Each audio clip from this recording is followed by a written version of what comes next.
A long time ago, in a time before time, a few guys in a room had to decide the rules for how the world would work and come together.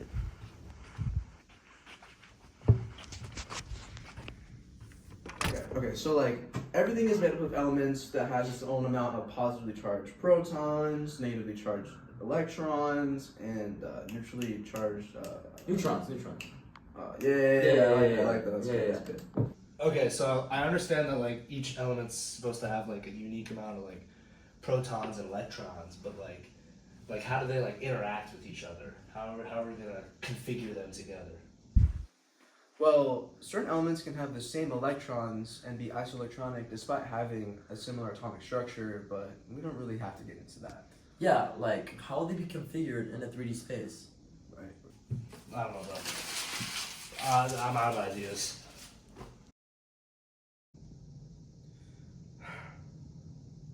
The trash is stacking up. We should probably clear it out soon. Oh wait. We can make the electrons in like orbitals, bro. Like an orbital. What do you mean by orbital, bro?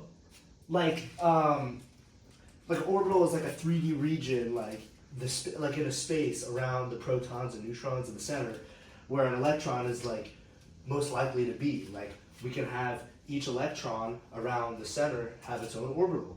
Nah, bro, that's gotta be like a lot of orbitals for none to like radon. Well, okay, so what about like 2 electrons per orbital?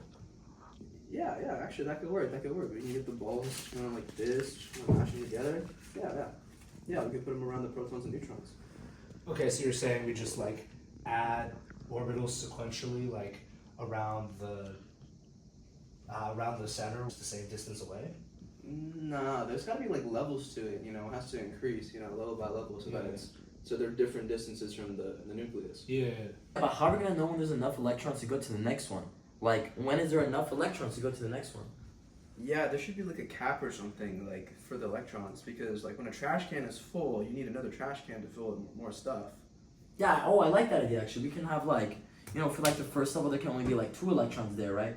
And then like we increase them for that, so like the next 2 we do something like 8, then like 18, then for the next 2 we do 32, and then for the last 2, then I think that'd be enough electrons to cover all the elements we have so far.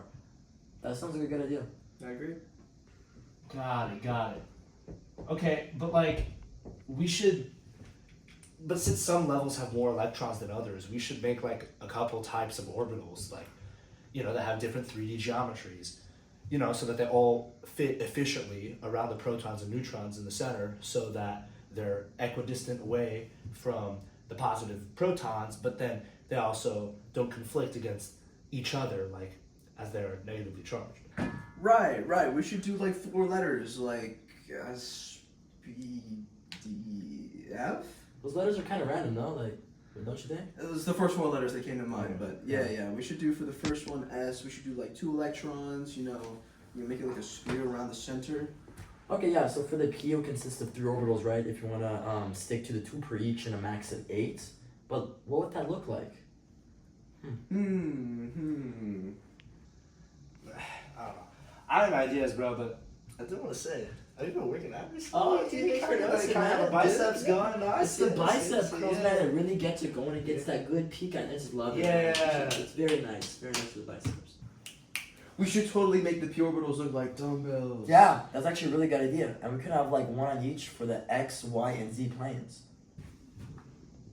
Okay, so like for the d orbitals, we should do like the same thing, and like add spheres. Like we should have 5, and we should add spheres. Maybe 1 weird looking one with like a donut or something. But like regardless of like the shapes, it's gonna be 5 with 2. You know what I mean? Yeah. I like that. Yeah. So naturally, like F would probably have 7, right? Right.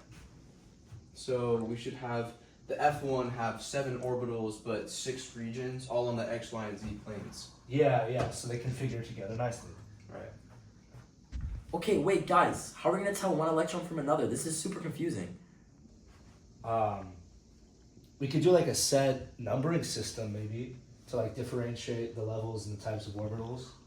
Yeah, we could do like the first number being like the principal level that the electron is on, and the second number should be like the shape of the orbital, like whether it's S, P, D, or F. Yeah.